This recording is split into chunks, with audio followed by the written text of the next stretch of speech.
are going to be making a wonderful Malaysian breakfast dish called Nasi Lemak. And I actually have been to Malaysia, so this isn't one of those ones where it's like, I had this in New York. I've been to Malaysia, I had this, it was so good. It's a really fun breakfast dish because the main components are this really yummy spicy anchovy sauce and coconut rice.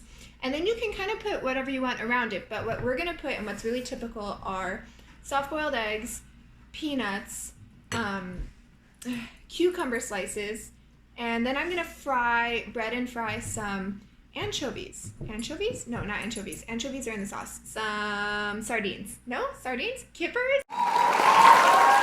I don't have like half the ingredients to make the spicy anchovy sauce that goes on it, and that's like a really big part of the dish, but there's also so many other parts that I decided I'm gonna do it anyway. I know it's crazy. We also are out of onions. It's time to go shopping. We're kind of like bare in the kitchen. But I have this chili garlic sauce, which is basically the same sauce pre-made, but I'm gonna just sort of like do it up a little more. There's like a whole recipe for this sauce I'm not gonna make, but I'm using several of those ingredients and mixing them in with this.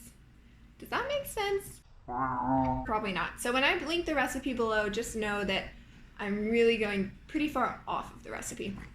What I do have are tamarind. I was really excited to see these at the store. I see tamarind used in a lot of Thai, Indian, and Malaysian recipes, so I got them. But it's really funny because the recipes usually call for tamarind paste or tamarind pulp or tamarind juice, and I have like the tamarind. So I have to soak these and squeeze them and get the pulp out so that I can use them. I'm gonna also be using these dried anchovies. This product can expose you to a chemical such as cadmium that is known to the state of California to cause cancer/birth defects. That's kind of annoying. I once had a Californian yell at me about canola oil. Oh, it was so... I was like working at a coffee shop when I was in college. I was like 18, and this lady called. She's like, "What's in your muffins?" And I was like, "I don't know."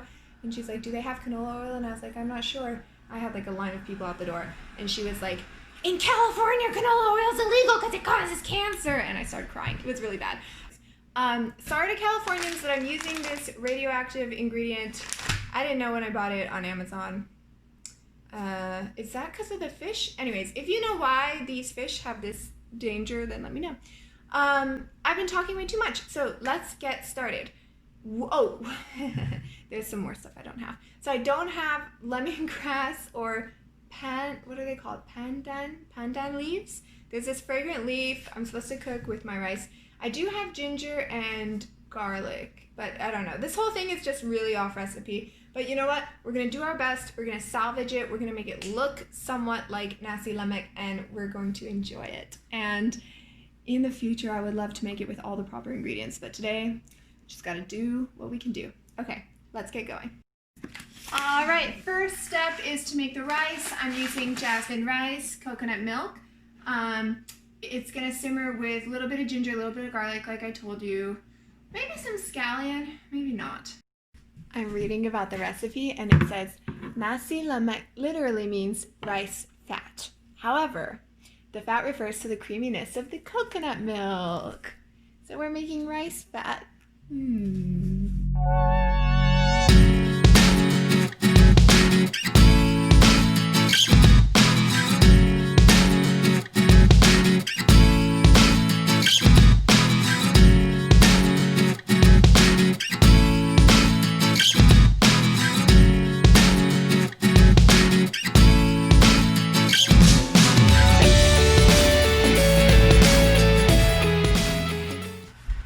So this recipe calls for a small ping pong ball size chunk of tamarind pulp. So I'm gonna do, that was just from one pod. It's quite small, so I'm gonna do another pod, so 2 pods. It's really sticky and weird.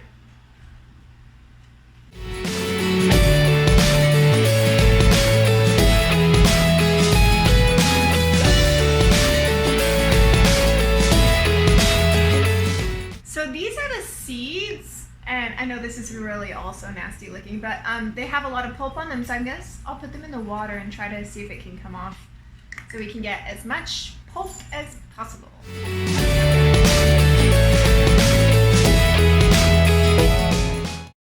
All right, so you can see our rice is steaming gorgeously. Over here, I've got some water boiling, and I'm gonna soft boil 2 eggs. So I'm just gonna put them in and put a timer on for, well, it's actually already got 9 minutes, so that'll be perfect. I'll take it off at a minute left. So they only need like 8 minutes. That'll actually be like a medium boiled egg. So there we go.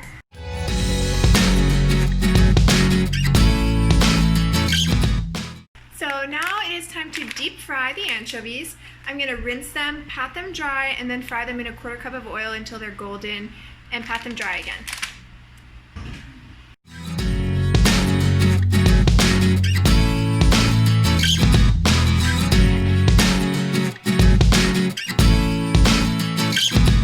Our anchovies are going, our coconut rice is done, and then our eggs are done in here, but we want to stop the cooking process. So I'm going to run them under cold water.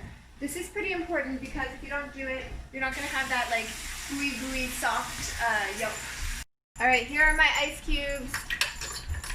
Hi, okay, it's time for my mental breakdown. I had this divine inspiration and I want to make kipper fish cakes. That's right. I want to put kipper fish cakes on the plate next to the coconut rice. This is not a Malaysian dish. Oh my gosh, Cordy, you noisy creature. Stop it. I want to make these fish cakes because it just sounds good. And I was going to deep fry the fish, but then I realized, like, I read this whole recipe about deep frying sardines, which are bigger and like more bread and friable. Kippers are like soft and small, they'll just fall apart. So I was like, well, if they're gonna fall apart, I'll make them into fish cakes. Does that make sense? So we're making fish cakes. So I need to boil potatoes to make my fish cakes. And now I'm gonna measure these cute little potatoes. I need 300 grams. So this is really hard to do while holding the camera.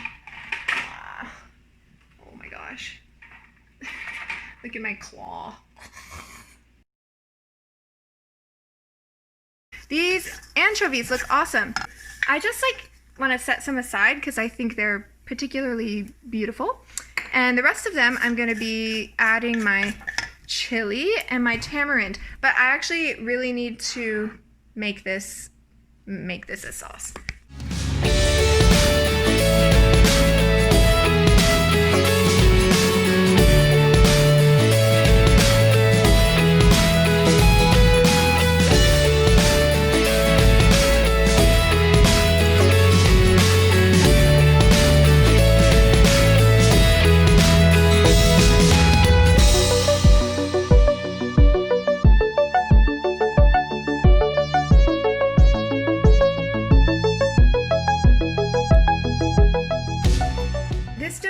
To simmer until it thickens up, and I think it looks pretty good. I mean, at least it looks like a sauce, you know. It would be annoying if it looked like soup or like a paste. It looks like a sauce.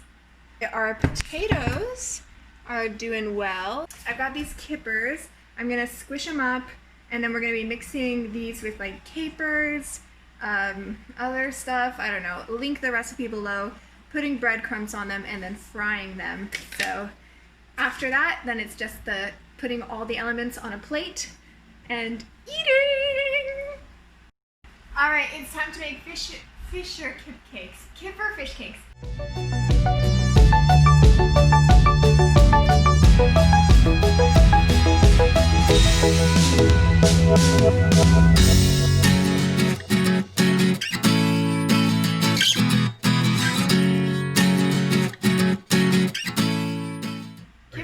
Whole herring, a small oily fish that's been split in a butterfly fashion from tail to head along the dorsal ridge, gutted, salted, or pickled, and cold smoked over smoldering wood chips, typically oak. So kippers are not a type of fish. I thought they were. They're herring, and kippering is the way that they're prepared, I guess. I don't know. The point is, a kipper is not a type of fish. All right, let's keep going.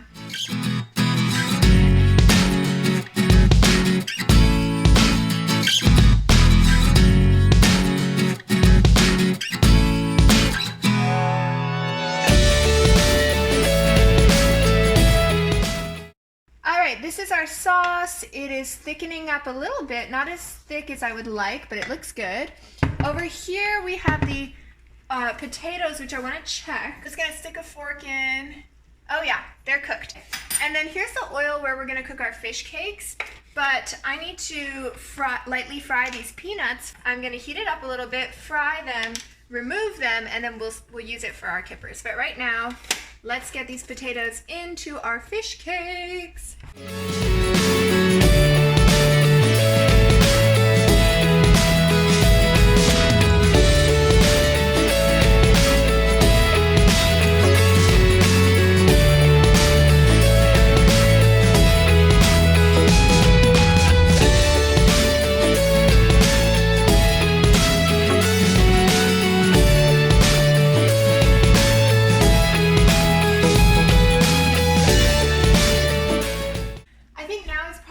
Time to try our sambal, so I'm gonna taste it. Okay, it's quite hot.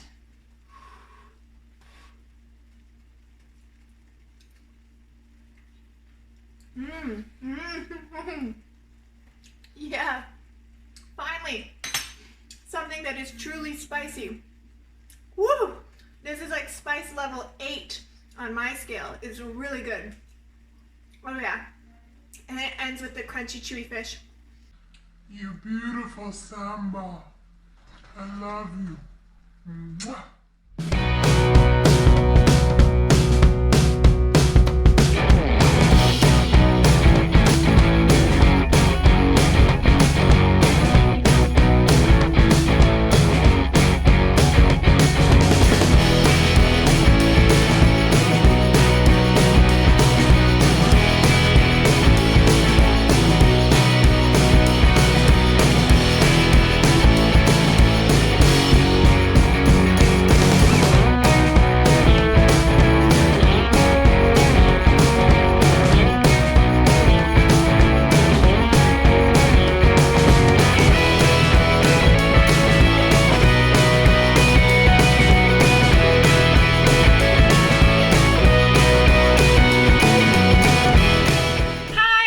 Fish cakes were in the refrigerator for 10 minutes and now it's time to fry them. My oil's a little dirty because after I fried the peanuts, there were bits of peanuts and they kept cooking and burnt a little, so it looks kind of bad, but I hope it's okay.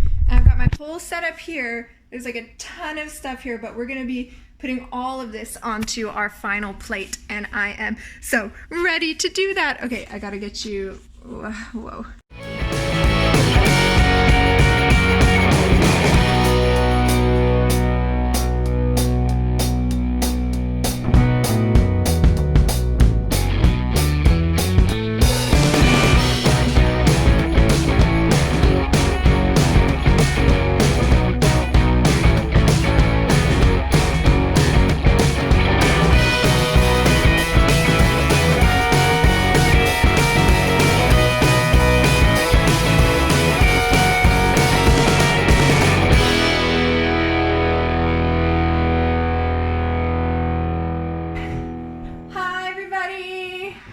We have our gorgeous Nasi Lemak with fish cakes.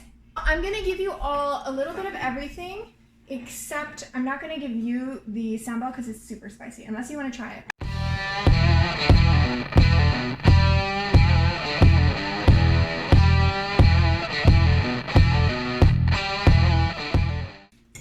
This is just really very flavorful. Just right spicy. It's a nice mix. I forgot to take the ginger. I put hunks of ginger in the rice. Ginger, and you're not gonna go Yeah, careful about that. That was like a huge bite of ginger.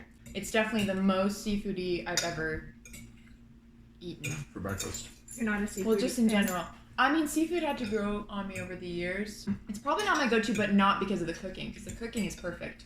Everything's incredible texture and everything. But I think it's more the flavors that I'd have to get used to. But that's just me. It's amazing. It's so good, Emma. This is definitely an 11 or a 10. Yeah, it's really good. I like it. It's not, oh, spicy. It's not like mind-blowing, like, No. wow, I want to eat this all the time, but it's really good. It's just like I could eat this for everyday breakfast. It's so good. Yes. Hint. Okay, okay. All right. Thank you all for watching. Bye. Hi. So I'm going to the garden because I think it's time to harvest the kale. There's supposed to be